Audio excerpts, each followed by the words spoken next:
Anybody who listens to this podcast know I said, if the stakes are high enough, there is no time for hunching. Okay? But in this book, there was not one single time that hunch that I felt like it was misplaced, shouldn't be happening, and the stakes was just as high. So, I lied. I'm sorry.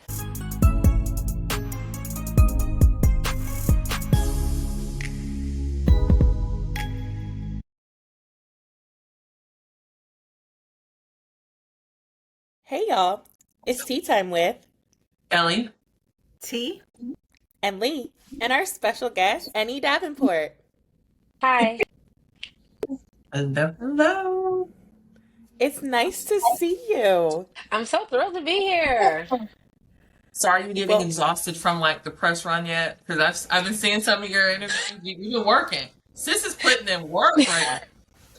I'm trying. No, I'm not exhausted. I'm like actually really, really happy and like I'm just super thrilled. It's funny because people ask me when I'm traveling, am I exhausted? I'm like, listen, I have four kids at home. My youngest is four, so when I'm traveling, it's actually like a breath of fresh A air. I'm break. like, it's just me. Absolutely. First of all, we have to acknowledge that Nia is our first author interview on our podcast. So the very first one. So Yay! thank you for that. And if you don't know, she has an upcoming release about to come out, Our Vicious Oaths, which we are going to get into because friend, friend. But she hasn't started with Our Vicious Oaths. We got the blood trials, we got the blood gift, we got is it love spells Trouble. trouble? Yes. So I mean she's not new to this, she's true to this, but either way, she decided like, what can I do to bust y'all heads wide open? And she was like, got it. Our Vicious Oath. So without further ado, we have the one and only Nia, also known as N.E. Davenport, with us. And so before we put you in the hot seat, because we got some questions, Okay. Okay. and you're going to have to come all the way to the front with these questions. Tell us a little bit about your latest baby, Our Vicious Oath. Oh, okay. So my latest baby, it's my latest baby, but I feel like these are characters that I have been like coming back to and thinking about and writing in some form since maybe about 2016. I just wasn't sure exactly what type of story they best fit into and if publishing was ready for the story I want to tell because Malachi is a very he's a very special type of character. And I'm like, so is Kadisha. And I was like, I cannot just drop my man into like any old story. Like it has to be the right story that gives exactly what it needs to give. And just at the time,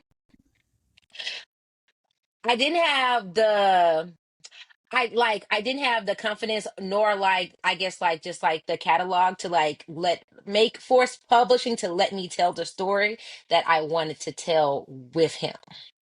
Got you.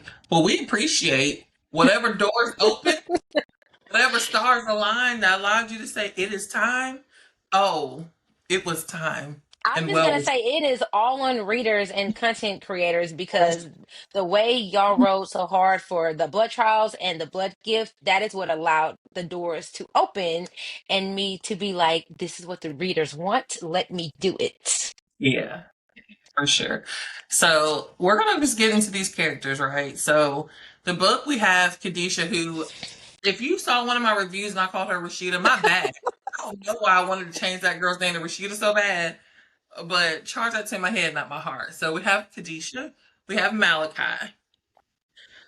Kadisha's, I mean, when I was reading her, I was like, that's a bad bitch right there. Like, she has her squadron of female warriors, all the things. Then we get Malachi, who is delicious. He's not a villain. I don't care what anybody says. Just he's vengeful. He's dark, He's the but cause and the cure. That's what he is. Exactly, exactly. oh, but Lee taking the glasses off because baby, what we not gonna do is lie. We ain't gonna lie to these good people and act like he ain't the villain. Now you can say he a sexy villain. You can say he's swanging. He's slanging, but what you're not going to do is say that he's not a villain. You can't do I that. No, mean, no, no, no, every no, no, no, no, villain is a no. hero of their own story, depending on the perspective and the angle. And here's the thing. Negativity. Do that right now. I Not too much on my manly. Not too much on my man. So here's We're the not thing. I want that villain. You see, you're missing what I'm Yes. saying. Just because I'm calling him what he is doesn't mean that I don't love me some Malachi. I love him. I love him down. So Because Killer was down bad. I think I saw the when it came out on NetGalley first, and I was like, Killer, 7-foot shadow daddy with frills. She was like, sign me up. now, mind you, Nia, I was not even a fantasy reader. So Lee, she's our long-term fantasy girl, and so she's been getting T and I into fantasy. So last year is when I really started picking up fantasy books and trying to figure out what I like. I know what I like, and what I like is Malachi. Ding, ding, ding! We figured it out. That is what I like. And then one of our other mutuals, Do Not Disturb, I'm reading, she had posted a story and said the same thing. She was like 7-foot shadow daddy with the grill. And I was like, let me just see what this is talking about. Because I just feel like it's going to be a tasty little treat. And it was just that. It was delicious. I mean, and but Killer ate it up. Literally finished it before anybody else could like open the book. She was like, y'all, I'm starting. And you know, Killer is like, when she's reading stuff she's unsure about, usually she's slow. I'm very slow. But them chapters was getting read. I was in the carpool line. I had Siri reading to me on AI because I did get the arc. Because I was like, I'm not going to get this. I was like, Nick is not going to give me this book because that's not what I typically get. Baby, when I got that email, I was like, well, let me just see. It's probably going to be boring and I'm not going to understand it. Fantasy is, I'm like, not smart enough to understand it all the time. No. It was everything that I feel like people who are like, well, I don't really like fantasy. I'm more of a romance person, or just the darkness. I was like, you need to read this. Like, I feel like that this book could really appeal to so many type of readers, even if fantasy is not their core. And again, since then, I've probably read at least probably 6 more fantasy Ooh, novels. yeah. Welcome to the dark side. Now, mind you, y'all got to quit with these series, though. Y'all fantasy folks, I don't know why y'all need 37 books in a series. Because we just need to them. take that down a notch. Because we're building a world, Kalindra. Get with it. Oh, it's so much. I can't do it. But yeah, it was very good. But between Khadijah and Malachi, how did their dynamic evolve in your mind? Was there ever a version of the relationship that you cut out that you were like, this just doesn't fit them? Talk us through when you were building their dynamic in Our Vicious Oaths. So they were always enemies to love. There was never a version where they were not enemies to lovers. Like they've gone through like many inceptions and like how do I fit them in this story? Malachi way back in when was a shadow daddy, but a different like the magic behind him was like a little bit different, was based in like Reaper like abilities. And then like now when I started to refine him, when I started writing this like 2 years ago, I was like, no, actually we it's so rare that in like trad published books we get like an unambiguously black shadow daddy with like the darkling type like destructive dark powers. And I was like, no, this is actually the mold that I'm about to build him on. And so I say this, and it's the 100% truth. The entire book came about because I was like, I want to write a scene where they are smashing on a throne. And I was like, how? They did. And that they did. And that they did. And I was like, not only that, I want them doing it in front of the entire court. We also did that. On Maine. And then I was like, okay, but a book cannot just run off of vibes. So I need the plot to plot and I need the characters to character. And I was like, if it's enemies to lovers and I want to get to this throne scene, from there I started actually doing the craft work to figure out if I'm making them Fae, then if they're enemies, they're going to be Fae royals from rival courts. And then I really like, even in the Blood Trials, I like stories where there's like decades or centuries long, like pettiness and drama and feuds, and it has spilled over into mess and chaos and carnage that is happening in the future. So I built Malachi to be someone who he's just coming into his crown, but he's carried like a bullet list long of like anger and hostility. And like he may be a villain, but he has bullet points. He's like, y'all came from my whole court and my people and my parents. And when y'all did it the first time, I was a boy and I I could was not. 7. Not a I boy was no more. 7, and now he's like, I'm pulling up and I'm a grown ass man and I'm about to air it out. And so that's how I built his arc to get him where he is, because I wanted him to be morally gray, arguably morally pitch black, because I actually, I'm a fantasy girly, but I'm also a dark romance girly to my core, like to my core. So when I was building him, I was like, how do I get the dark romance vibes that I like and like combine that into a fantasy MMC too? And so he is the type that will both like snatch you up. Okay, so have you Ah, it's one of my favorite books. So Christina C. Jones, it's the Vegas Nights novellas. It's it's the one, like, names are emptying out of my head, but it's the one where Blue, the like motorcycle. Motorcycle, yeah. Yeah, yeah, yeah. And so the heroine is like, I want a man that will kidnap my ass to make one point and pull out on somebody to make another point. And like, I'm like, yes, exactly. That's the MMC I want, and that's the type of MMC I want Malachi to be. Uh, Yes. so that's how we got him. And then Kadisha, I wanted her to be a heroine who was both fiercely independent, and she is coming from a place where like her dad wants to marry her off for like a political alliance, and she's like, I don't actually want to marry this fucker. I just want to stay with my girls. I want to rule my squadron of badass women. I want to be heir because like she's a boss and she knows she's a boss, and she's like, let me be heir. And she literally brings her dad, the head of his enemies, as proof, like, I can do this. I can do this. And cause she's a woman, he's like, nah, you're unworthy of being my heir. So I really, and then she's also coming from a place where like there's this prophecy that should really be about her and seizing power for herself, but because men are always on bullshit, they have misconstrued it for Right. it to be like, oh, you marrying some other man and like having this man's babies is the reason why you're going to give this other man power. And so I really wanted her journey to be where she makes everybody bow down to her by the time we get to the end. And she's standing in all her like full glory as like not a queen, but the queen. Now, Kadisha is young, right? She's like 25. Yeah. But then Rashad is like 1,000 years Years old. old. Age gap, T. What don't you understand? It's an age gap. I mean, I was like, when I read that, I said, ew, is that nasty or Ew. is that okay? I don't sure because These are obviously she's consenting an adults. adult, but like how grandpa is Rashad?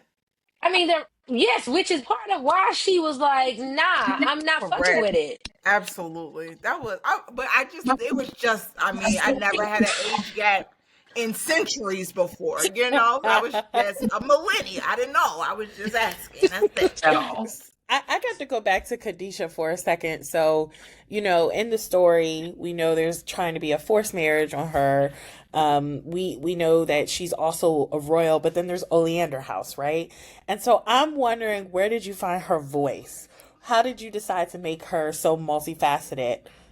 Where did that come from? So sometimes I'm a plotter, which means I literally have no plans. I just pull up a doc, and whatever comes to me, I just let it spew out on the page. Other times I'm a planner and I will sit down and plot out things about character and plot. That was Kadisha owning the brothel was one thing that just came out as I wrote her first chapter, and then I wrote the chapter with her trying to give her dad the severed heads and her dad being like, no, you're still marrying this old thousands of year old man who's probably going to kill you when he gets tired of you anyways. And then I was like, And he Where was do I gonna go be tired of next? her early because Kadisha was not finna lay down or sit down nowhere. early, early. He was about to be try. He was going to try to off her early, early.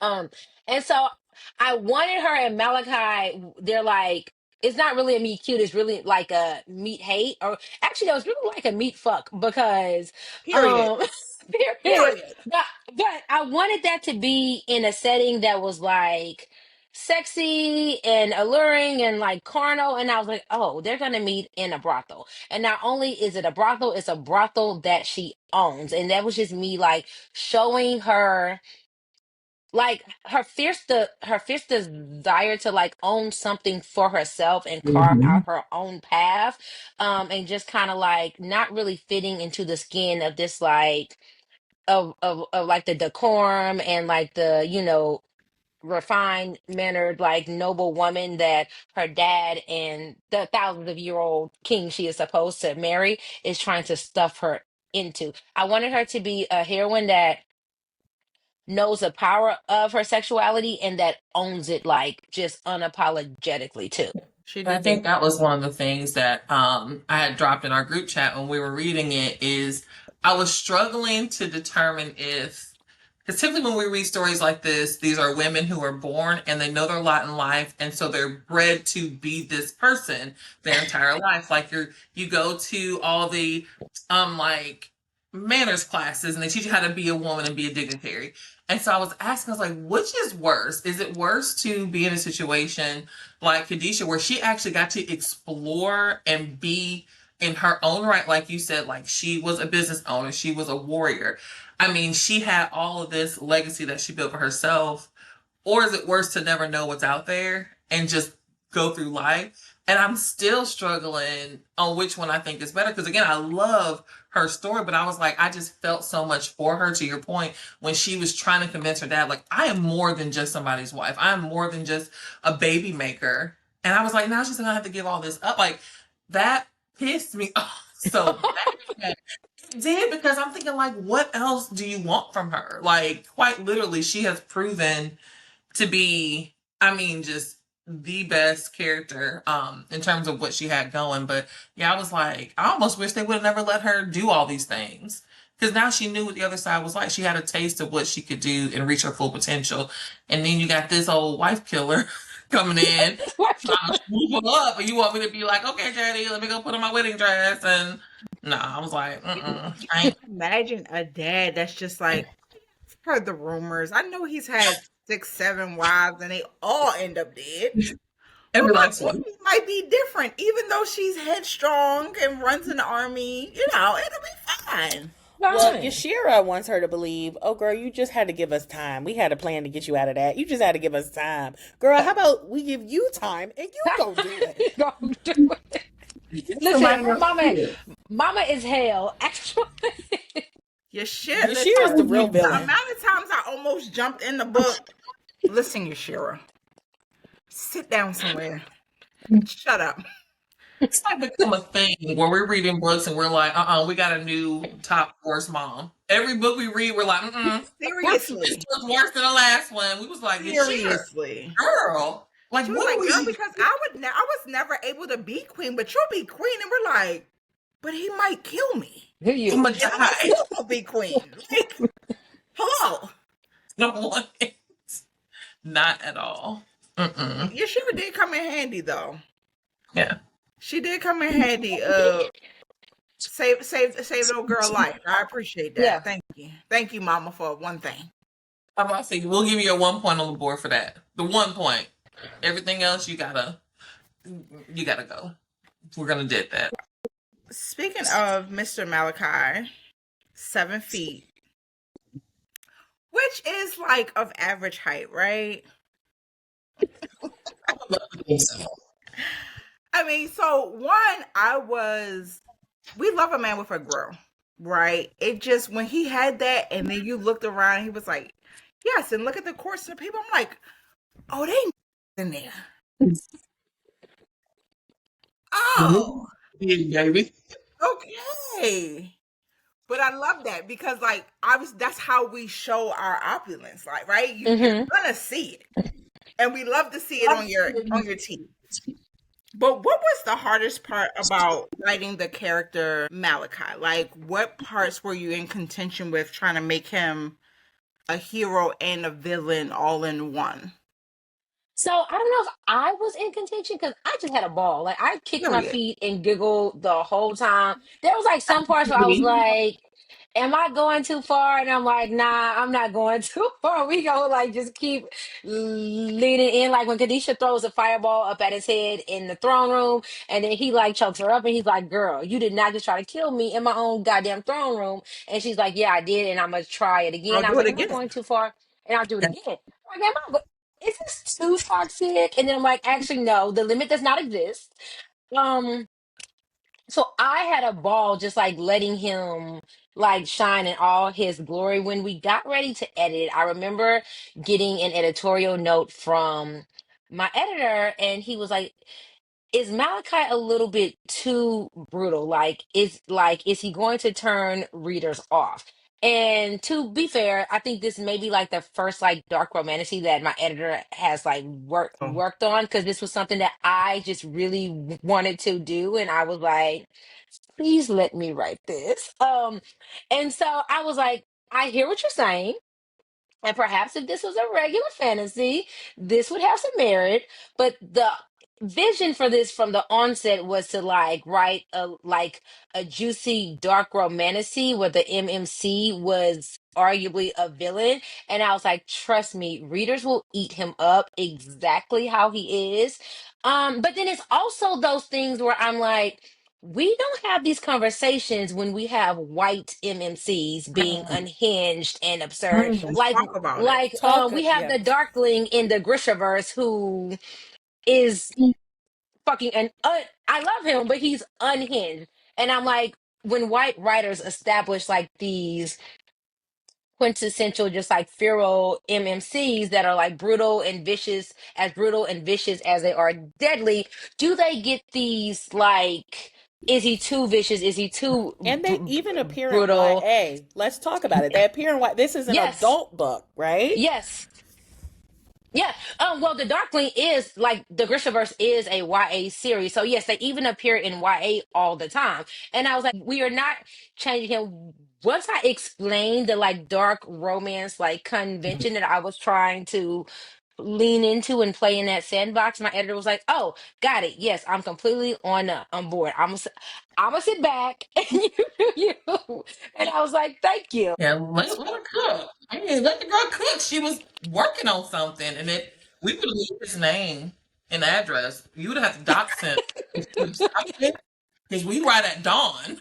If he would have stopped this from coming So out. I will say that my editor is like, he is actually a fantastic, brilliant editor that gives like amazing developmental notes, but just some things like that I was culturally trying to do with the story. It was just one of those things where we just had to have a conversation about my vision and like what the end goal was. And he was like, okay, cool. I'm gonna let you cook. Yep.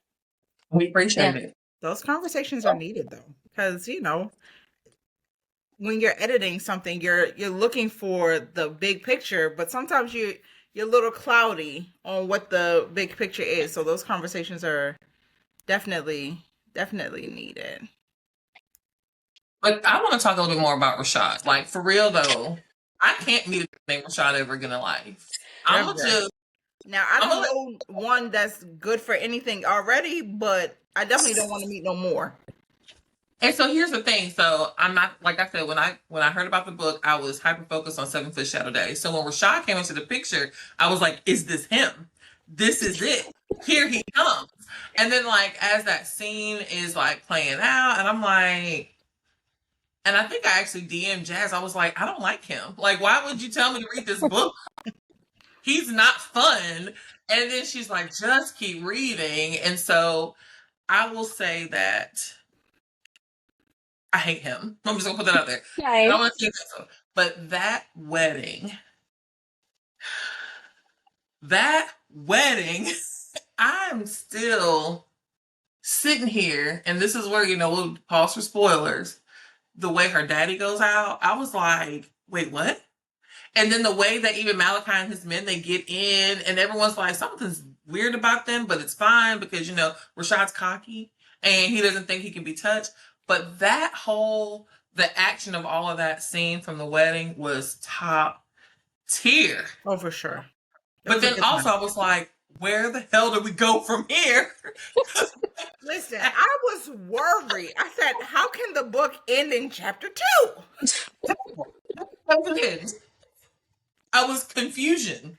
And so I was like, oh, and that's why I couldn't put it down, because I was like, for that to happen so soon, I was like, where's this going? Where's this going? I And had so, no yeah, idea how it was going to turn out, because you see her daddy die, kind of, but then come back to life, but then die for real. yeah. I was like, what's okay, girl? One of the sexiest things Malachi says in the whole book is, I wish I could bring your dad back to life so I could kill him again. Like when he's trying to protect her, like, Yeah. because in that moment I seen the way he killed him in my mind. I said, "Oh, you gonna do that for her? Oh, that's real cute. That's real love." Yeah, but it was so much action, and just to see her girls literally have her back, like I we can't save everybody, but her, I bet you won't. So are there any minor characters or even major characters, again, please don't say Rashad, that you wish you had more space to explore, or that you feel like you would consider giving them maybe a little novella or a Substack release so we could just get a little extra taste? Because Rita's always doing the most. 4 pages. No, so like literally Kadisha's girls, like Lesha and Samira, like especially Lesha, I would love to just like have more space to explore her dynamic, because like Kadisha, I feel like she is the level-headed one when she needs to be, but then she'll also pop off. Lesha is more so like this with Akenna from the Blood Trials, and she's like, oh, there is no Chaotic. level-headed. Like, I am popping off from the jump, and we'll deal with the fall off later. Correct. So I think she would just be like a really fun, phenomenal character to explore. I also just really like Malachi's entire cadre and like the relationship between them. So like the Jacoby and the enemies to lovers thing that him and Lesha and like the banter and the bickering they have going on. I would love to explore that. I really like Shion, which is like the one woman up in his squad, and she is like his second in command, and she's a badass. I would love to like both give her story and just let her get her back blown out on page two. Like that would. You know what? You can actually do that if you write another one. I'm just saying the door has not closed. I'm just saying. Yeah. You can really just flush that out for us. You know what I mean? Yeah. Now, I do want to ask, because I feel like I was picking up on something and maybe I was just reading too fast, but what was going on with Yashira and Malachi's aunt? Was that like a thing? That is You a thing. weren't You reading too were fast. picking up on that. You were not reading too fast. Yes. Okay. Because I was That is kind a of like, thing. what's happening over here? And again, Now, did something happen? Did I miss it? And she was like, girl, I think I missed it too, because I don't know. because I was This is picking TM. up on something, I was like, is this a thing? And It if is a so, thing. Yes. am I going to get that on page? That's actually another like novella or like Substack or like short story that I would love to explore. Because I think like yes, Yashira is a horrible mother. Well, arguably. And she has some horrible ways. But she also puts Kadisha on game a lot of the times when she's like, girl, okay, you can either play the game and come out on top with a crown and have everybody kneeling to you, or you can choose to just like wash your hands of the game, but then you're still going to be subservient if you choose not to play. And she's like, if it's one or the other, if you're locked into like this like system of like brutality and royals being for ultimate power, you might as well fully jump in and play to win and play for keeps. And like I can respect that. I'm like, were her methods awful as a mother? Yes. A little bit. But was she spitting game? Also Also, yes. yes. I think that's where your pen is goated though, because I picked up very early on when we get Yashira's backstory that she's just a girl, right? Like she literally had to get in how she fit in because she wasn't born as nobility or royalty like Kadisha, right? So this is probably TMI, but I too was having Siri read it, and I was in the shower, and I said, "Oh, Yashira, I see what you're doing." So I instantly, when she started flirting, I'm like, "Oh, what you trying to get? What you trying to get from his eye? What you need? What you cooking, good looking?" Correct. I was Yeah, like, so I was like, what are you doing? Like, are you on your stuff? Or is this like for real where she was like, okay, I feel confident that my girl is good. We got this going. So now it's mama's turn. I was trying to figure out what that angle was when I saw those It's little moments with definitely an her. angle. yeah, so my vision for her, like if I could like extend her future out, is she's always going to be working an angle, but just because she's working an angle, that doesn't mean that she is not in a place where she can finally find like real love and real like kinship and like an actual partner and her person. And so I was definitely trying to like lay the seeds of that. Like, yes, she's working an angle, she wants her daughter on his high throne, but also she's the type of woman that like once the layers and barriers come down, she's like, okay,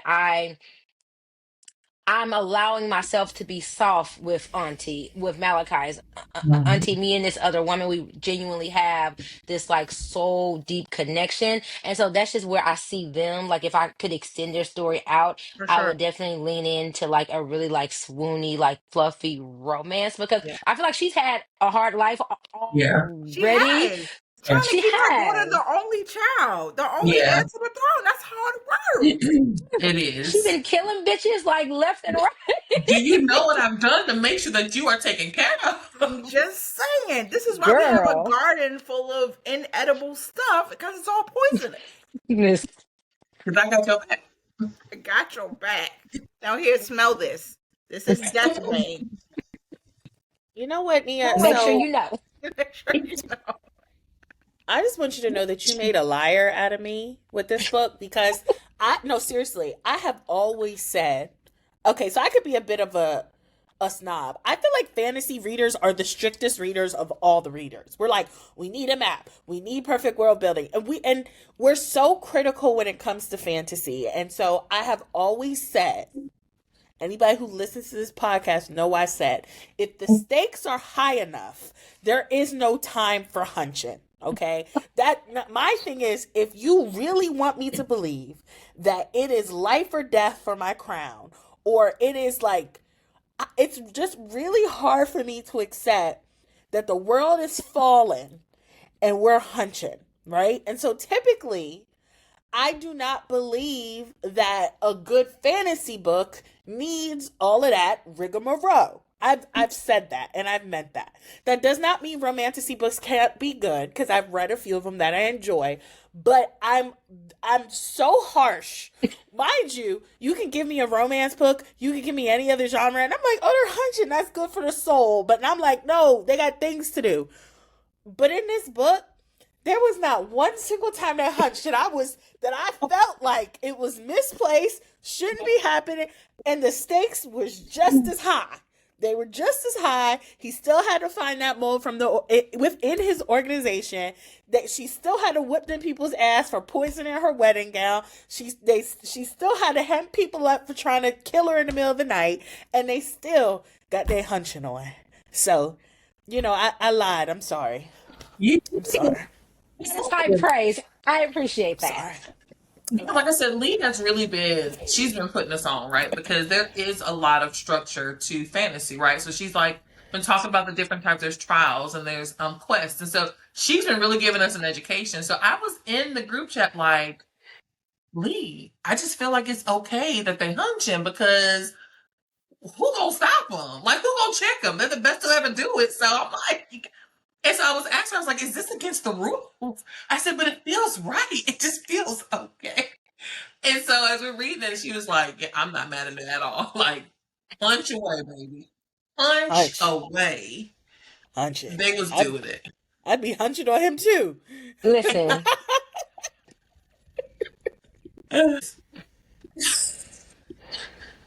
Which scene in the book is your favorite scene? Which one makes you go? Oh. I definitely did that. Okay. Ooh, that's a hard one. Okay, so in the beginning, it was a throne scene. It was my favorite. But then when I was working through edits, I wrote the scene that comes after the like dinner in his room scene where he then carries her to the like To the saltwater pool. yeah, And once I wrote that scene, that became my absolute favorite scene that just makes me because that sit was the back and scene. It was a yes. Hmm. But now, now she's like, yep, that was Yeah, it. yeah. Man, who got a little saltwater pool in his bathroom? Room. And that's gonna And wash my again, hair. can he be 7 foot She said, tall? "Oh, you use this lavender Listen, stuff for your so other ladies." He said, "Ain't nobody ever even been in here before, girl." And I like lavender, so now what? There. So what? and getting this pool because we're gonna do the damn thing because it's happening. Yeah, All I right, so said, listen, Nia. I said the way you wrote it in so that they could be hunching because we gotta make it believable. We yeah, gotta we gotta make it believable that I stole you from Rashad. And I'm like, I think y'all missed it that y'all really like each other. Y'all miss y'all are Y'all keep pretending. saying this, but I think you're trying to convince yourselves because I'm not Selves. convinced. Y'all are it's just like delusional. someone's got to tell them that they Who's actually going like to tell them? because they was feeling each other. And I will say also, and I think T, you were the one came in the group chat on this one. She was like, "Did I read in her fertile years?" She was like, "Imagine having years where you can't get pregnant. So Imagine you want to talk about outside? Outside, outside. What's inside? Well, busting it wide open because what's going to happen?" So that's why reading with friends is more fun because I definitely got in the chat like the way they going at it, she gonna be pregnant. And he was like, nope, she's not in her fertile year. I was like, that's okay. not her first because he would have smelt it. I said, "What is he? What's this Mm, smelling business? What's this?" listen, But he's honestly, I him. like that. As soon as he said I would have smelt it on you, I say, yeah, yeah, yeah. That tracks. I like that. I like that. I love it. So I'm gonna transition and switch gears a little bit because not only did you drag us down through there with OVO, we got the blood trials and we have the blood gifts. And we So just finished these, so these are fresh, Nia. Okay. So Oh yay, fun. be Okay. be ready these for the vitriol that hasn't because it's you still can't here. say vitriol because what I really want to know because obviously that's YA, right? What No, it's was not. It's actually adults. Okay, killer, because okay. Thank you. right then? Because I was like, is this YA? Because she was 19, I think we assumed that it was YA. But I was like, Okay. killer, they doing a lot in this book. Listen, Is this when I okay? started, I was like, is this okay? Because I think this is what. I think what do they Then call she it? was New like, I put adult? 19. So, Yes, so if New Adult was still a label that publishing recognized, it would absolutely be classified Okay. as New Adult. But since they Okay. okay. refuse to acknowledge it, Okay. Well, I still feel like, thank you for that clarification because I was kind of like, what is that? But I do think the vibe of OVO compared to the Blood Gifts duology, what was it like transitioning to that darker, romantic type story after coming off of the Blood Gift duology? Because again, we got the romance in that as well, but it wasn't that OVO type of romance. no. So it was it took me like sitting down and really thinking about and plotting out a story for the first time because the blood gift duology is fantasy with like a little bit of spice. It's not a romantasy by any means. And our vicious oaths, I went in there. I was like, I want to write a romantasy, but also y'all not about to drag me through the streets for giving y'all all vibes and no plot. For giving y'all all vibes and no plot. So I was also like, I will not be that one. So if I'm doing this, it must be done to where the fantasy plot is as prevalent and like sits like as heavily at the forefront of the novel as the romance plot. So they are 50-50, and then they are interwoven, and like every like sex scene feels like earned and not just like it's just in there for the sake of being in there, and is actually contributing something meaningful to the world building or the character development or the conflict or the plot. So I actually ended up having two separate spreadsheets. One was just like my narrative spreadsheet where like I like plotted out like the beginning of the story, the inciting incident, like the point of no return, the rising action, the climax, the resolution, all of that, just based on the conflict of Malachi wanting Kadisha's throne, Rashad wanting to marry her and then take over her court, Malachi needing to find a mole in his court, somebody trying to take Kadisha out too, and then them having to ally to actually get rid of Rashad. So I plotted that whole just like fantasy fun stuff out, and then I had a second spreadsheet where I normally use the romance beat sheet, and so I plotted an enemies to lovers romance arc out where like okay, this is where their like meat fuck is gonna be, and then this is going to be the thing that like pulls them apart, and then this is like the pacing for how they are doing like the push and pull that comes with the romance formula where they're yearning and they're pining and they really want each other, but also they are really like trying to convince themselves that they don't.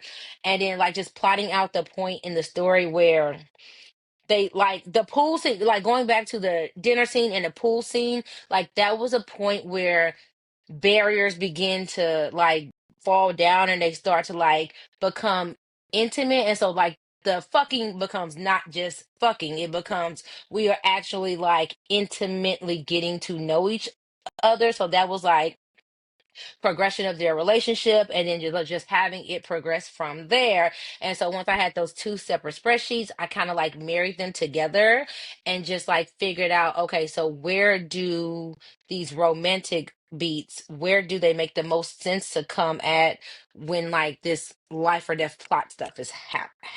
Because yeah, when they had their little bite moment, I was like, oh yeah, it's a Yeah. wrap. It's Yeah.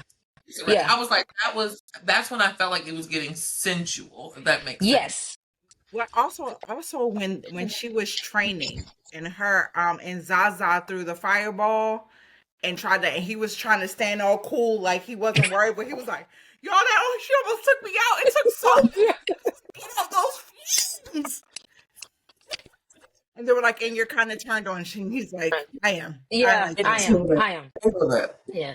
But on the flip side with the blood shots, I totally get what you meant because it was a novel where I was like, I would have loved to have more sex, but I was like, it literally does not make It doesn't sense. make I'm sense. like, where they got time? Like literally Akenna is being dragged through hell and back. She's in these trials, she's fighting for her life.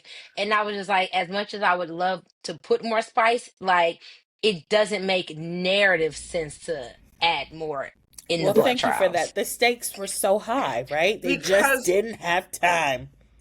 correct. I Like a Akira barely hypocrite. had time to breathe. I was like, girl. Girl. Well, and then I feel like a hypocrite because as I sat there and made Ambitious Oats my whole identity, reading the Blood Gift, there's a part where it's like in the midst of it all about to pop off, and she looks at Read. Reed and she's like, I just want to kiss him. I was like, if you don't get your head in the game and focus, Our focus again. last kiss. I was like, Akina girl. Girl, Pipe stop. down just a second, okay? I You're just literally I want you to know, Nia, that in the journey of trying to get Kelly to find a fantasy book that she likes, we went through so many books, okay? And one of the first things Kelly told me was, I don't think I'm a trials person. I think that I'm a quest person, right? And so that was her excuse for not liking a book that had trials. And then I gave her a quest book, and she was like, I don't really like quests. But anything Nia wrote, she was, what are those, the TikTok people, she was eating it up. You see what I'm saying? So I'm like, Appreciate that. yeah, she's a fantasy girl when Nia writes it. That's why I stand 10 toes down when someone's like, I don't like a genre, whatever it is. I don't want to say that I feel like you should read what you don't want to read. Reading is a hobby. We do it for pleasure. But I am a firm believer, especially now more than ever. I think you can find something in every genre. Now, don't force yourself to finish it. DNF that. Like, if you don't like it, stop it. But I think that is a good point, Lee. I was convinced. I was like, yeah, I don't like trials. I don't like quests. And so then I think next was going to try like some Fae and Fairies. I was like, I don't know what my thing is. And then I got Our Vicious Oats, and I was like, oh, I do like this. And then I was like, okay, let me read the Blood Trials. And I was like, T, you got to read this book. I was What like, did I do? I said, she said, I just finished the first one. I said, well, let me read the first one and we will read the second one together. I had like literally 3 days to finish the first one. I was listening on point times 2. I was like, okay, let's go. And she was like, the second one's 18 hours too. I was like, no, it need to be writing. listen, Long-winded times 2. listen. But it was wonderful. I so appreciate that. It was wonderful. What's some of your inspiration for Akinna? Like, how did we get Akinna? She is a combination of many things. So pulling from like pop culture, she is, if you've ever read, so one of my really favorite urban fantasy books that, as far as classify it, because it's urban fantasy, but it's also, there's like a really prevalent like romantic subplot, and it deals with shifters in a post-apocalyptic Atlanta, but the heroine also is the daughter of this like immortal powerful wizard who is fucking insane and wants to take over the world. But anyway, she has blood bending magic, and I actually love it's the Kate Daniels books, and I love them so much. And the initial seeds for Akinna started when I was like, I love this character, but I want to play in the sandbox where this type of magic is harnessed by a black girl. And so that's where the initial seeds for Akinna came from. And then it was just like, also I really love Othello, and I started thinking like, what if an Othello figure, the story wasn't about the black man who, was a general, and his the white folks around him was on fuck shit because they took him out. But what if they took him out, and after they took him out, he had a surviving granddaughter that he had raised up in his image. So Akinna's grandfather is very different from Kadisha's dad. Kadisha's dad is like, you're a girl and therefore you are not worthy. Yeah. Verna Mari is like, you are my girl and therefore you are fucking worthy and you are my warrior, period. And that is exactly how he raises her, to be his blade and to like be like the granddaughter that like gets the seat at the table for like, he wants his warhouse, and so he raises Akinna to be like the blade that gets him his warhouse. So it was those two pop culture things, but it was also leaning heavily on just like my like life experiences, like growing up as like a black woman, and how like elders in our families will typically be like, okay, you got to work twice as, rightfully be like, you got to work twice as hard to get half as far, and also like put like this like pressure and like expectation on us, like you must surpass the generation before you. Like we are raising you to, achieve the things that we're passing the baton, and it's time for you to elevate us too. So definitely there. Akinna is also, look, in my late 30s, I am a reformed crash out. Akinna is my 20-year-old crash out where I'm like, I don't give a fuck about none of this shit. We can all burn the fucking game. Was so, I mean, you talk about a hair trigger. It was like, when he called you stupid, she was like, everybody got to die. Everybody got to die now. No questions, I'm not doing no. And I'm looking like, and I'm dropping voice notes to T. I was like, what does she do? She needs to just slow down. I need you to slow down, friend. And then it's like she would hit a wall, and then she's like, damn, I probably should have just maybe throw this out just 2 minutes. just a little bit. else would happen because I think the part that really just that's when I was like wanted to throw my book across the room was when they got the comm that and I'm horrible with the names, so you gotta forgive me, but that the family that she was really close with because of her Yes. grandfather, and they're like, we got these comm, they've been validated. I'm like, again, they've been validated by people who hate you. Why would you trust that Yeah. validation? And Yes. then they're like, yeah, so kill him. And she was like, well, that makes sense. I guess I'm going. And I was just know When these she did people. that, I said, I cannot. I cannot. These are your grandfather's allies. Like you really. And then she was like, "Oh, there's a seal on it. Yeah, that checks. I'm gonna just go ahead and off this man." And I was just like, and then when that whole scene went down, and it wasn't him, and then we get all like this added layer to the story, right? I was like, if you would just slow down again, do a little fact check, Google it real quick, just do something. Please. Do something. She was killing me. She was killing me. But it was needed though, because it really drives the story forward. I hated that she had to deal with so much loss and just so much behind it though. Just like she carried that burden of Zane, right? She was just like, I made that choice to take that route up that mountain and now he's gone. So Jane, I Dex, think that Bex. part for her. But I was just like, but if you would pump your brakes, just maybe a pinch. Just maybe a pinch. We would get better through there. But yeah, Kenna she was doing the most. But I think there's a lot of similarities that I saw between Akenna and Kadisha's character, but I'm curious for you, like which one character do you think you relate to the most? You said, Akenna was your former crash out you. You feel like today you're more of a, you know what? I'm just this badass. I can take on the world. I can do it just as bad as you. Or do you still feel like Akenna's still really a big part of who, you relate to as a writer as you're writing these characters? So I feel like I love Kadisha, but I feel like Akenna is still a really big part of.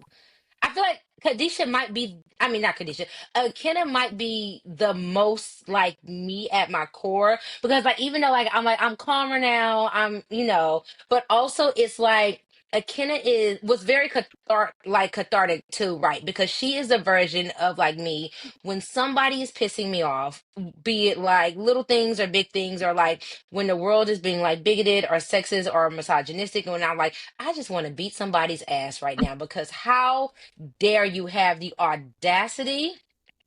But you can't do that in the real world because then you go to jail. Can't murder people in the real world. Listen, a Um, retired crash out is still a crash out, yeah, still. yeah, yeah.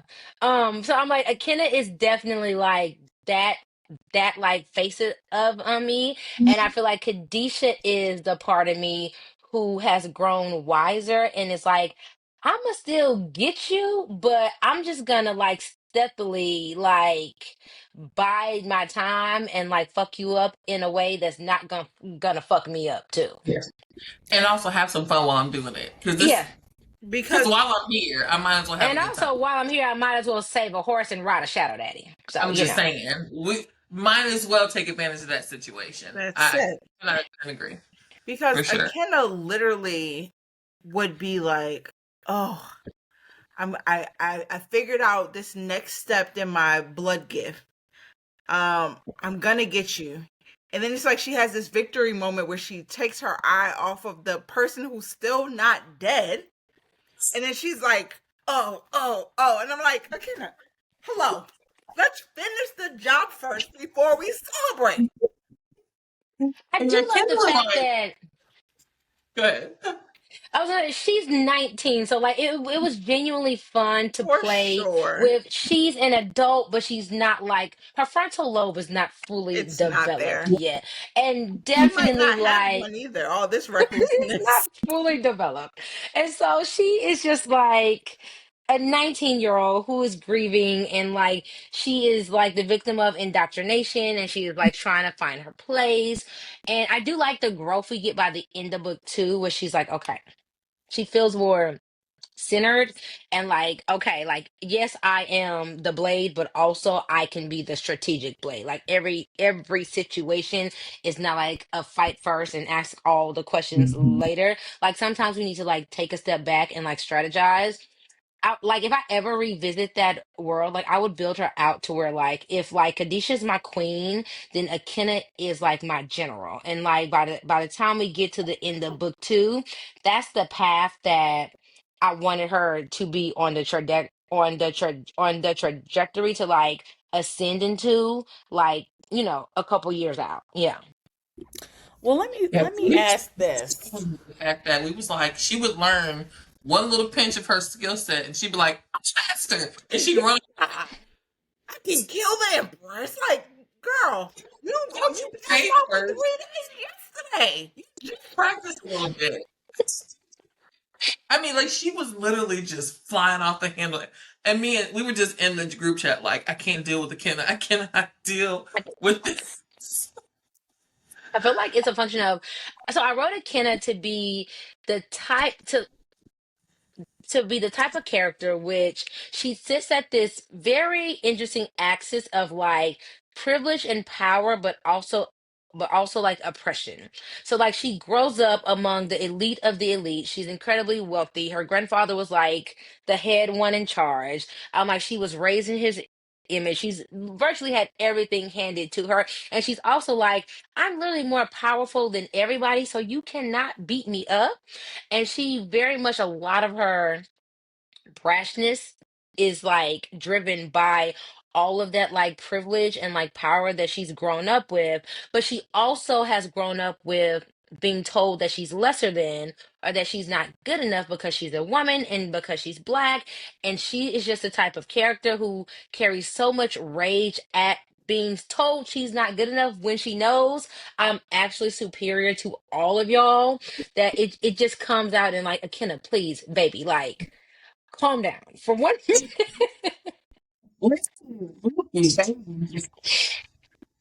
And I Yeah. was telling TS, it almost reminded me of, I was giving her a scenario like you see young athletes and they're like the best in their school and they're the best in their county, and then they get recruited to go to college, and then they realize they have to work hard. And they're like, everybody here is good, right? Like, and so when she Yeah. starts to meet like, I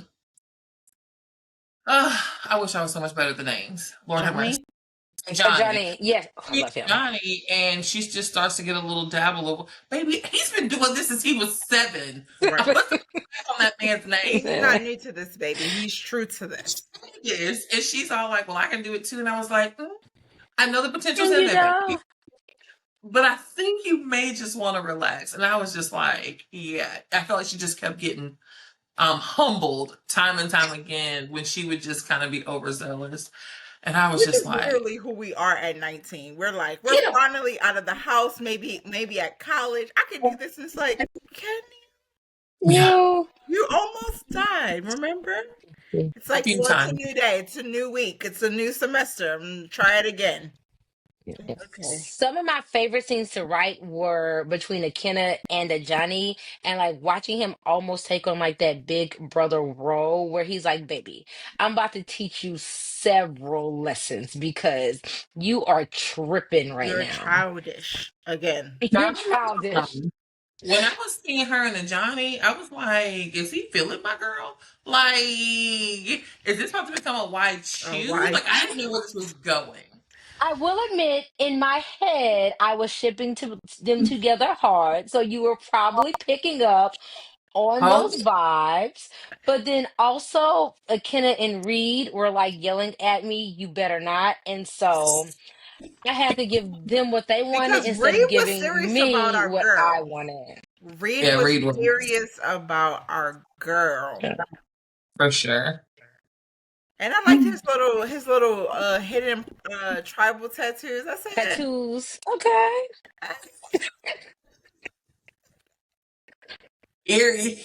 Well, you write such powerful characters, specifically women characters, and all whether it's their strength, whether it's their physical power. I'm wondering how do you strike that balance of making sure they're also vulnerable as well, which we definitely get from both of your main women characters.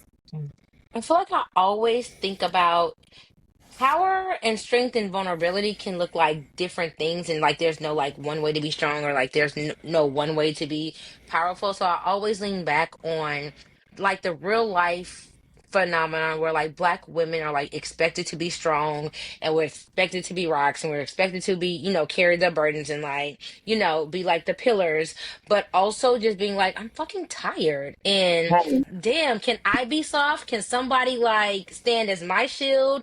Can like I just like unload? And with Akenna, I use Reed as the vehicle for that, for him to be like, she's like so fierce and like so strong. And it's just like, I got to do this. I got to stay on my game. I can't let my guard down. No, I don't want to talk. I don't want to like have emotional conversations. And he like drags it out of her like little by little, to where he is finally the one person, like now that her grandfather is like gone, where she feels the safety and the security to be soft and vulnerable. One of my favorite scenes in the Blood Trials is when Akenna gets shot up and she's like, I'm not going to the infirmary because they out here coming You're for my gonna have to do head. it if you want me to And live. you're gonna have to do it. And Rita's like, well, take your ass in this room and I'm about to do it. And like she's in this like extremely vulnerable position because he's like pulling the bullets out of her. And then like afterwards she's like very weak and she's like, I'm not falling asleep here. And he's like, you can sleep and you can just rest, and I promise nobody is getting through me. And Period. then afterwards when she like wakes up, he's like, take your ass to the room and let me escort you to lay down. And she's like, nah, I got it. And he's like, I know you can be strong, but you don't have to be strong. And so that was just like my facet of like balancing like her strength with her vulnerability and her softness, and letting like, yes, we can do it, but it's also very nice when somebody does it for us. Somebody does it for you. Absolutely. And then I think in that scene when she woke up, he was still awake, It was bad. sitting in the chair, like eyes on her. And I was Yeah. like, I can look at me. I see you. Let's do this. Yeah, that was a good scene. Now let's talk about this raggedy best friend. Raggedy Why? best friend. Lynn. This is where the She is vitriol is. raggedy. You feel Yeah. it because what she means she ran away and nobody has seen her. Yeah, this is where the pleasantries end. I'm gonna let you know right now. We've been having a good time. That segment is over because I sent a message. I said, "She what?" Because I'm like, "So this much of the book left, right?" I'm thinking like, Right. She killed the emperor. She killed her dad. She killed a god. But she couldn't find Celine. where is Celine, Nia? Where is she? And I Where get is this is she? a duology, Where and I is know she? that authors are always like, "Y'all ask us to keep writing books. Where is she?" And also, the gods are coming back. Where's book 3? When does this become a trilogy? You I can't don't just know. give us that in the epilogue and then think we're just gonna go away quietly. You can't do that. No, fair. Okay. Very fair.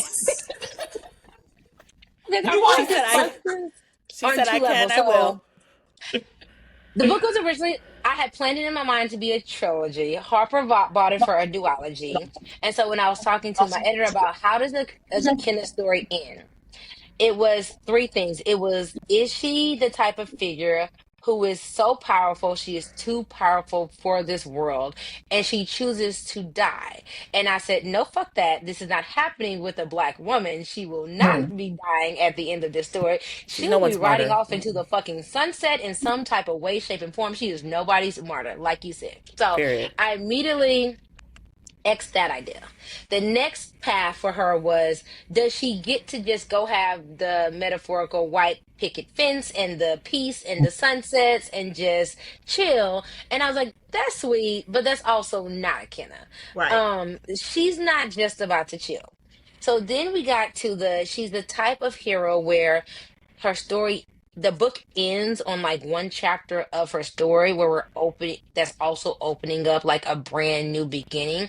Like she's fought the emperor, she's fought the council, she's fought, everyone that needs to be dealt with who's human or human adjacent. And now at this point, by the time we end, Akenna is on her way to becoming a god herself.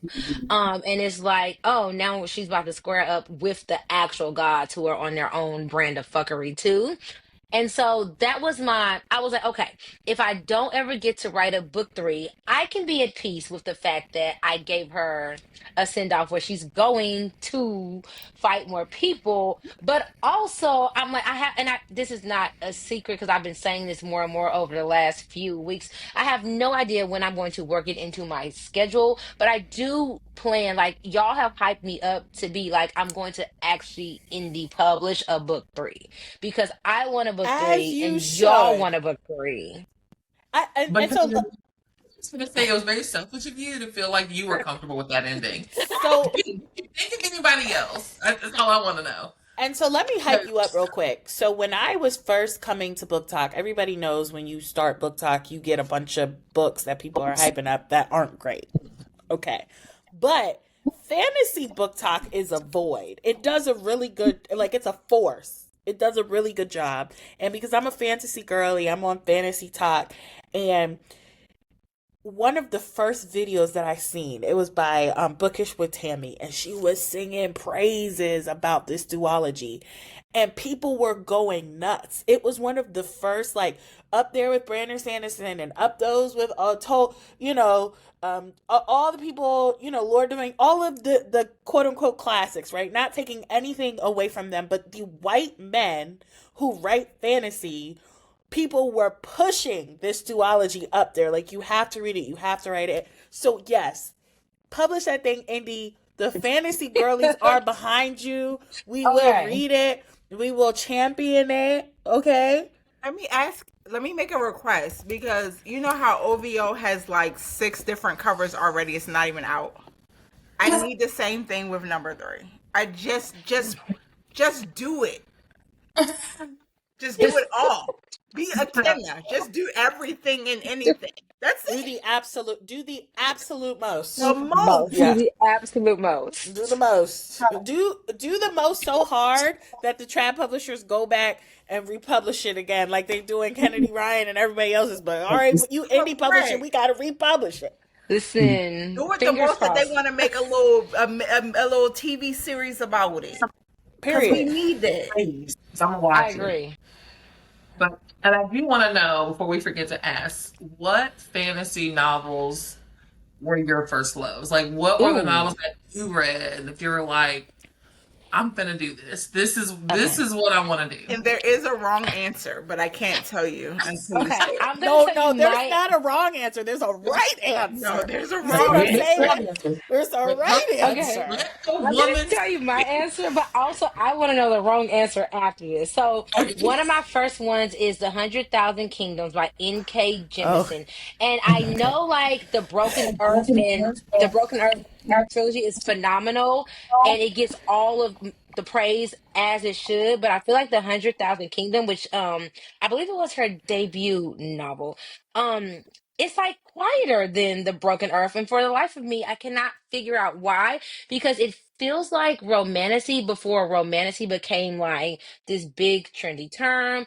It's just it's so amazing. There's like this black girl whose grandfather is the ruler of this realm, and mom and the grandfather don't really fuck with each other a whole lot, so she's estranged, and then grandfather's getting ready to like hand over the throne, and so he calls the granddaughter and her cousins. I believe it's been like over a decade, so I might be murky on the details, but basically and this isn't a spoiler. This is like the cover copy on like the back of the book that tells you like, do you want to read this or not? But he calls the heroine like to the palace to like engage in these trials with her like kind of shady cousins to figure out who's going to be his heir. And so it's like the world building is lush. It's like drenched with magic. There's like an original OG, really hot immortal god shadow daddy that there's some romance going on with.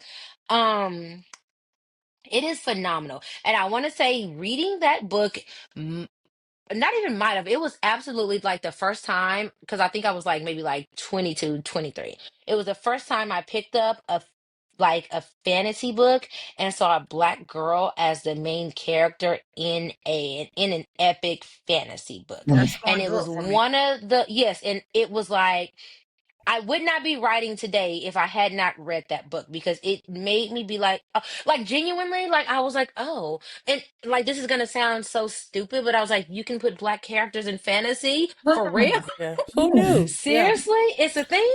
So And I was, representation yeah, matters. mm-hmm, And yes. that's what was So mean yeah, about fantasy. A black girl on the cover, and don't let her have a full hair moment. I'm gonna buy it. I'm gonna buy Right. it because I need to see what's Every happening time. every single Every time. time. yeah, yeah, Every time. yeah. So that was my one. And my second one is Rest in Power, L.A. Banks's Vampire Huntress Legends, which is a paranormal romance. And it is, I think that it's like one of these 13 book long fantasy series. Oh, But We love that. the spice is spicing. Carlos Rivera is another like original OG brown hot from the streets shadow daddy who is like trying to get his life oh, so together. you really He love a literally shadow daddy now? I Yes. do. I do. He literally is a master vampire that goes through literal, he squares up with literal hell for the heroine. Like squares up with What's the series squares called up with again? the devil and literal hell for the it's called Vampire Huntress Legends and the first book is Minion. Oh. Period. But you don't have 15 books in you, sis. You're gonna be down bad behind that series. She said Oh, think 13. twice. I think I Oh, said 13, but it's worth every book. And I will say it was just genuinely fun because he goes from being like a fuck boy to like growth over the series Oh, like the and she Porter. goes Yeah.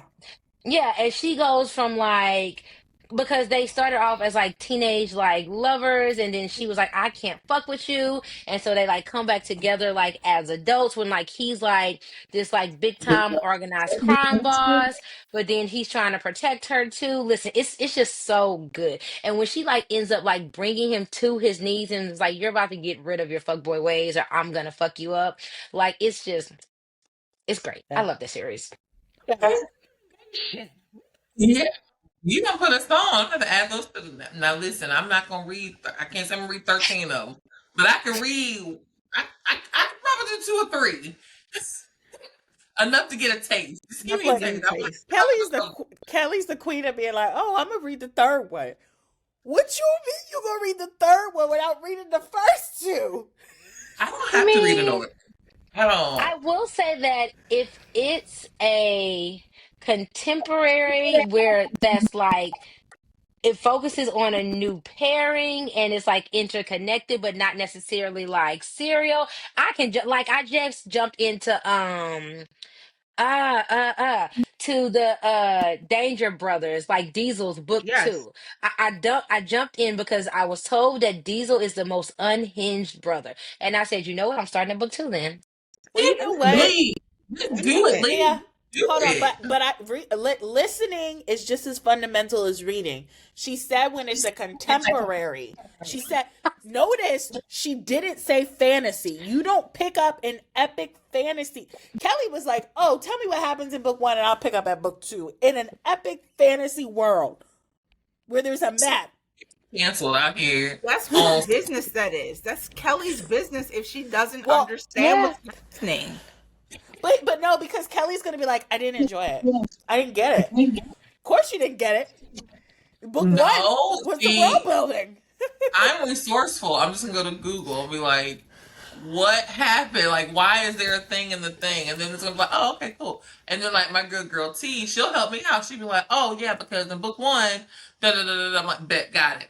Back to the Listen, book. because it could be me. I could just jump in and get my feet wet and jump right back out, and I wouldn't think nothing else about it. And Lee, she digs in. She's like, I'm not gonna tell you what happened in book 1 because you didn't read it. And I'm just like, help a sister out. Is what I'm Facts. asking. Facts. It's hilarious. Yes. Like you said in the Hilarious. beginning, the fantasy world, y'all are strict. Strict. It's strict around here. It's strict over here. Very strict. It very much Um, is. so those are your favorites fantasies or what got you into it. Mhm. Okay. All right. Okay.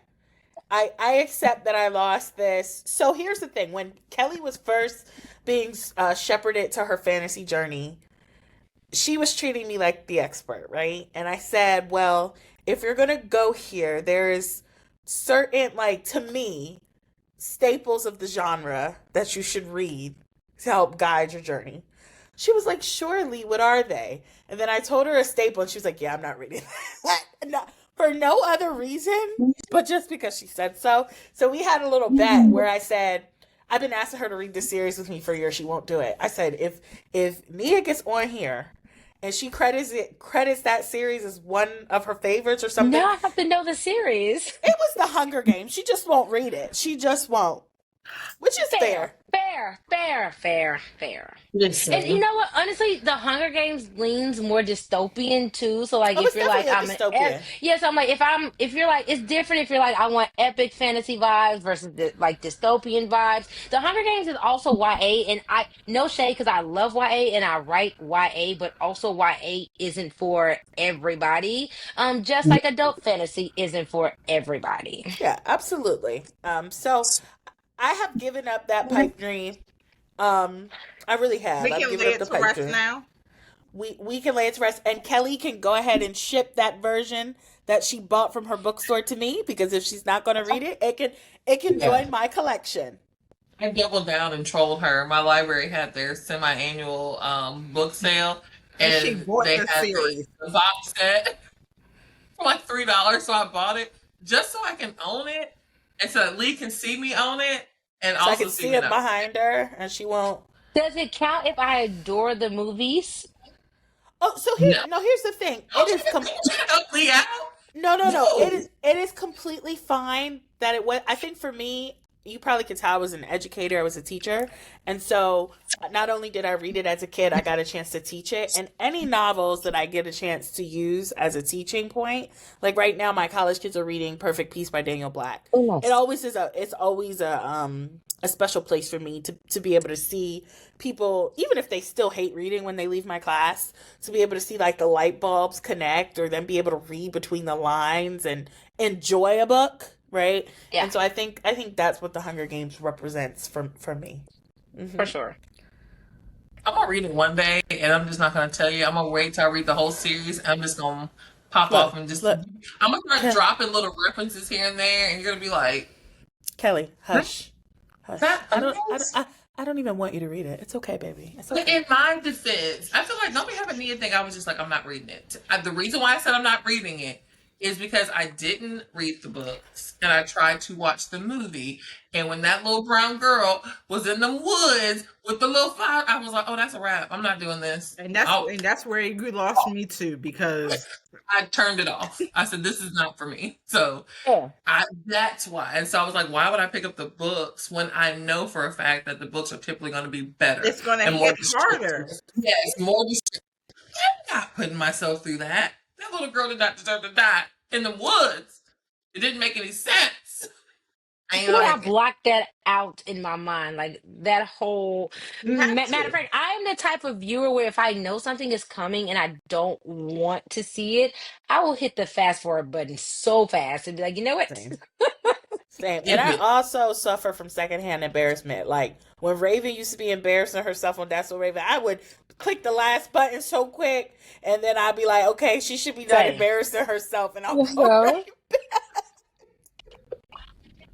Me too. Oh, that is hilarious. Well, I do have a question for you. So, um, when readers get a chance to read Our Vicious Oaths for the first time, what do you hope they take away from it? Ooh, I feel like I need a serious answer. I mean, this is such a serious question. I feel like I need a serious answer. So I need to, The name No, of this like, podcast is tomfoolery. It ain't no no, Boston, serious please serious, answer, girl. understand, serious is not our brand. not at all. no, but genuinely, like, so one of the things that I hope they take away from it is I really appreciate how readers are recognizing and loving that and seeing my aim to blend Black culture within a fantasy novel and a culture that feels uniquely Black American within like an epic fantasy novel.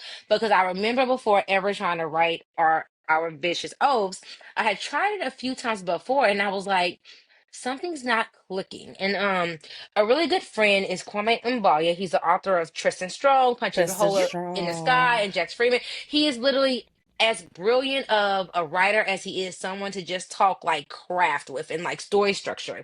And so I like went to the group chat and I was like, I don't understand why, like, I can read other BIPOC fantasies and they're weaving their like real world, like modern day cultures into these epic fantasy novels, and it's seamless and it's clicking. And I was like, I don't understand when I keep trying to do it, like it feels like I'm like I may be like it may be yanking the reader out of the world.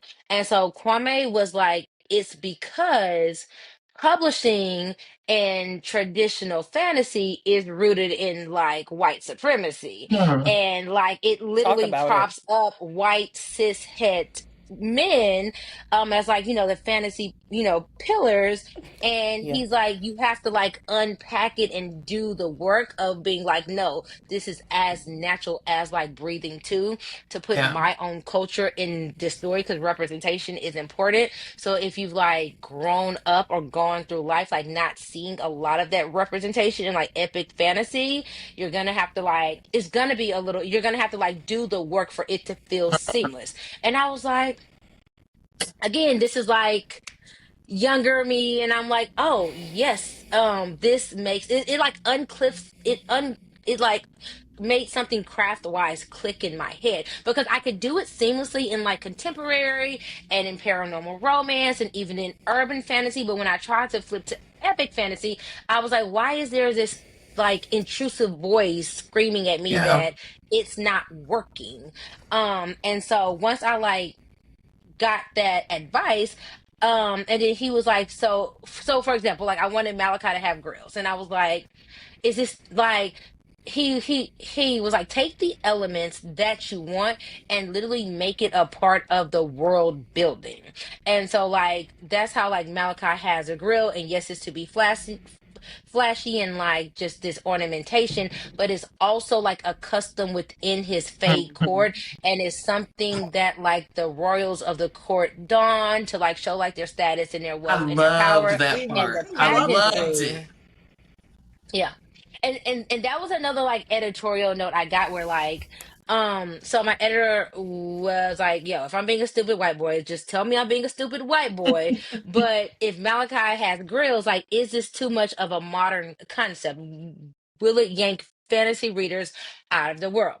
And I was like, I love you, you're the best editor, but also no, it's not too much of a modern concept, because then I just like went back and like pulled all of the like history, and like I'm like, this has actually been a thing like For a long going back for thousands and thousands of years, where like black and other BIPOC cultures have used like grill work and like gold teeth ornamentation as a status symbol or as a symbol of like power or rank or like, like the upper class. So I'm like, no, it's not a modern thing.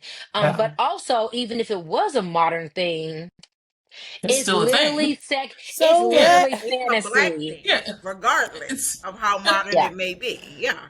It's amazing having series like Amari and the Night Brothers and Tristan Strong because, right, our babies don't have to wait until they're grown to feel represented in high epic Right. fantasy, right? They get to start middle grade seeing themselves, right, and Being not themselves. centering whiteness in fantasy because I am a fantasy reader, but people will try to make me feel like I didn't read the classics when I say I didn't enjoy, Game of mm-hmm. Thrones. I didn't enjoy reading Game of Thrones. I didn't, right? Or Yeah. people will try to make you feel like you just didn't understand it or like you can't grab like it is okay and I don't have to prove why a genre belongs to me because I'm reading myself or I'm centering myself in that genre. So, absolutely. I For I sure. appreciate the group chat that y'all got and the way y'all Yeah. encourage one another.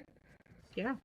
We Because benefit And from even I'm it. glad I found it as an adult because I didn't even have to suspend reality. Because all I know, because I'm reading it at a time where it is so available, that's what I know. Like that's my introduction into fantasy. And so to your point, Lee, like when we did read You just said it. What one Game to of read? Thrones. Big George. Game of Thrones. When we read it, I was like, I was like, what did y'all read? struggling. Big George. And I was like, and this not to say that it isn't good, doesn't have a space in the, in the world, but I was just like, yeah, I want my 7-foot shadow daddy with the girls. Like, I want to go there. I'm gonna be real honest. I love the show. I tried to pick up the book. I got like a couple pages in, and I was like, "No, I want my 7-foot shadow." Yeah. I loved the show, which is why I was like, I'm gonna do it. I pushed through book 1, but I was like, if you think I'm reading any more of these books, ain't having it. Yeah, but just like my 8-year-old just finished reading Nick Blake and the Unremarkables by Angie Thomas, and she's like, wait, I think she's a black girl. I'm like, she most definitely is a black girl. And her black brother and her black best friend. And they black parents and they black grandparents. And she's just like, oh, because, she goes to like a classical school, but so they're not reading anything that looks like her. So she's just like, oh, you have any more books like this? I'm like, I do. Yes. And if I don't, I'm going to find you some more. Don't you worry about it. And my first one, I think, was Blood at the Root by Ladarian. Was it Williams? Yeah, it was Darren Williams. And I was like, again, that was my introduction into reading fantasy. I was like, it's a black boy and I live in Alabama, from Alabama. Like, the neighborhood that he talks about in the book is around the corner from, so I was like, that's what I know. So, yeah, and I think I love the fact that Brittany we have S. that now for Lewis our is kids. doing the Black Twilight. So it's like, everything that they got, we got it too. Yep. I need that, but I need it black. That's what I need. Period. No, but I do want to make sure we give you a chance to just share anything you want to share about either your upcoming release of Our Vicious Oaths, anything you want to share with people, where they should start in your catalog. We do want to give you just a minute to just pontificate about yourself. Okay. Our Vicious Oaths comes out October 28th. You can get it from your favorite bookseller, but if you get it from Kindred Stories, it is a phenomenal Black woman-owned bookstore right here in Houston, Texas. It will come signed and personalized. You will also get the infamous Throne art print and a very steamy art print, and also a third secret art print. And a little birdie told me you'll get a full color map as well. Print. So you get lots of goodies if you ordered it from Kindred Stories. You will also get these same goodies. I'm going on tour. The details are they're in my socials, but I will be hitting up Houston, Austin. I'll be in LA at Steamy Lit, back in LA at the Rip Bodice. I will also be in Atlanta, Chicago, and Boston. And I may also make a extra stop in Florida, but I don't have the details confirmed yet, so I will post those. But if you see me on tour, you also get all the cool goodies too. That is so exciting. So that's the one thing about getting excited about that map porn. That's Y'all the one fantasy thing, people in your map porn. That's the one thing about getting arcs, right? Because it's not finished. The first thing I said when I opened my book, I said, "Where's my map?" Maps. I didn't even realize there wasn't a map. I was like, "What map? What are you talking about? Like, what do you speak of?" I'm like, "Girl, you got the arc. It's not done." Yes. So I will be getting it that way because I want my map. Okay, yeah.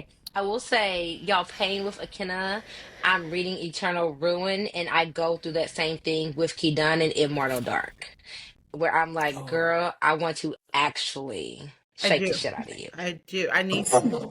So I haven't read Immortal Dark yet, but I have it. So I can't wait to get into it because either the second one just came out or it's about to come out.